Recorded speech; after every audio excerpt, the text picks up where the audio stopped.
Hey there, brothers and sisters. We're gathered together to continue our journey in God's Word, exploring, letting iron sharpen iron, and we're making the sparks fly. That's how we have to live our lives if we're going to follow Jesus Christ. Every day we have to get up and say, I'm going to go deeper today. I'm going to push harder. I'm going to last longer. I'm going to be more patient. I'm going to be more kind. I'm going to be more thoughtful, more generous. We're going to get into His Word, and we're going to push ourselves to a deeper place and a stronger relationship. Today I'm going to be reading to you from Matthew chapter 6, and I'm going to begin at verse 19. This is the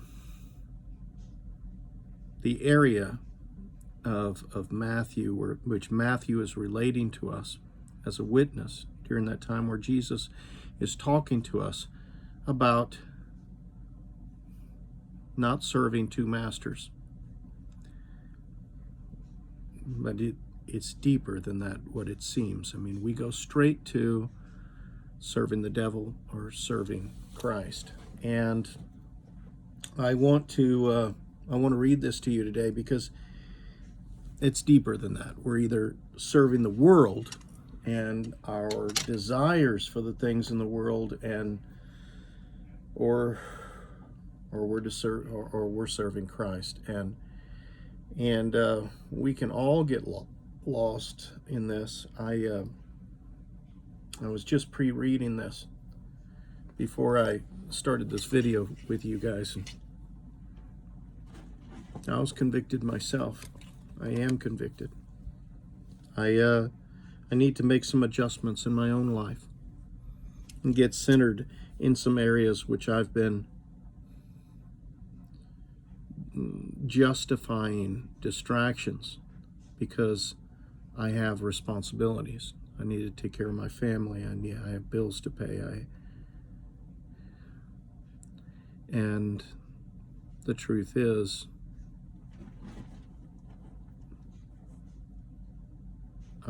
I'm well taken care of. We have enough. We have enough. So verse 19, I'm going to read to you from the New King James, and then I want to read to you from the Passion Translation. It was the Passion Translation review that I did this morning that really hit me. The New King James and the King James Version, actually, honestly, even in my 26 translation study Bible, it was watered down. Didn't really hit me. I felt righteous until I read from the Passion Translation, and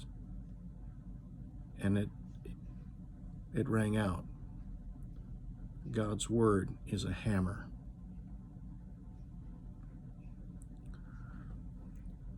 Lay not up for yourselves treasures upon earth, where moth and rust does corrupt, and where thieves break through and steal.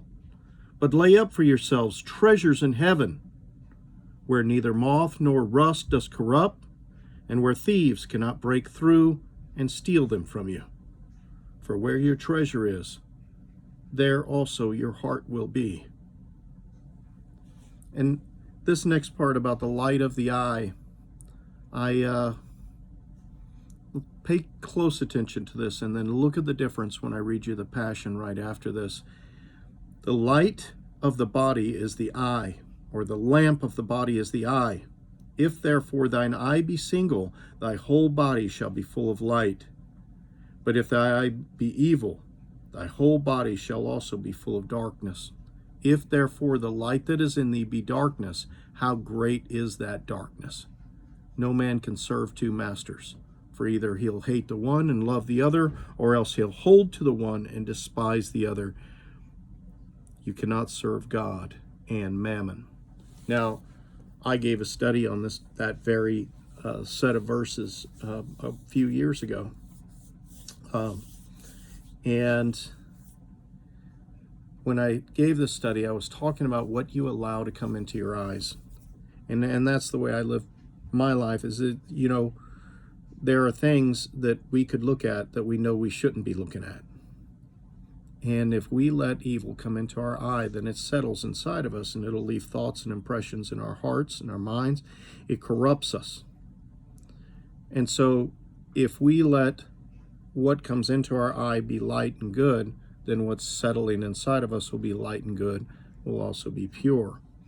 And that is certainly true, but today, just this morning, I got a deeper understanding of that message. I want to read to you this same set of verses from the Passion Translation. Don't keep hoarding for yourselves earthly treasures that can be stolen by thieves. Material wealth and possessions rust, decay, and they lose value. Instead, stockpile heavenly treasures for yourselves that cannot be stolen and will never rust, decay, or lose their value. For your heart will always pursue what you esteem as your treasure. The eyes of your spirit will allow revelation light to enter into your being. Now listen to that. He's saying the eyes of your spirit. He's not talking about your natural eyes. He's saying the eyes of your spirit will allow revelation light, understanding, enlightenment to enter into your being. If your heart is unclouded, the light will flood in. But if your eyes are focused on money, the light cannot penetrate and darkness will take its place. If your eyes are focused on the things of the world, on the progress of the world, then the light cannot penetrate and the darkness will take its place.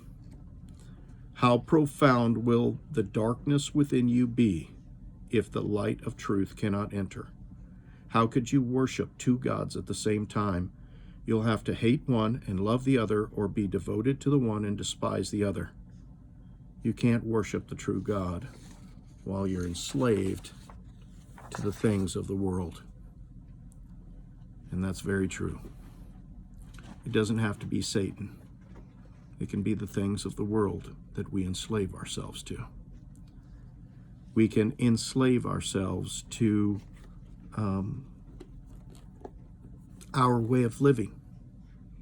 We can get so busy doing all the things in the world that we have no time for God. We can get so busy in business that we have no time to do good.